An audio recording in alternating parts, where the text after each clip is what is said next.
আসসালামু আলাইকুম গাইস, আশা করি সকলে ভালো আছেন। আপনাদের দোয়ায় আমিও খুব ভালো আছি। তো আজকে আরেকটি নতুন ভিডিও নিয়ে আপনাদের মাঝে হাজির হয়েছি। আজকের ভিডিওটি হলো আমরা কিভাবে লাচ্ছি বানাই। তো আজকে আমরা দেখাবো আমাদের দোকানে কিভাবে আমরা লাচ্ছি তৈরি করে থাকি। তো চলুন ভিডিওটি শুরু করি। তো আপনারা যারা লাচ্ছি খেতে ভালোবাসেন তারা অবশ্যই চলে আসতে পারেন আমাদের রুবেল চটপটি অ্যান্ড ফুচকা শপ এই দোকানে। আমাদের দোকানের লোকেশন হলো ধামরাই ছোট চন্দ্রাইল বউবাজার। আপনারা যারা লাচ্ছি খেতে পছন্দ করেন তারা একবার আমাদের দোকানে ভিজিট করে যেতে পারেন।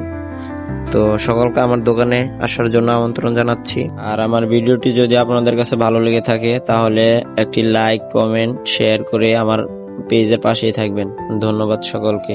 সকলে আমার জন্য দোয়া করবেন।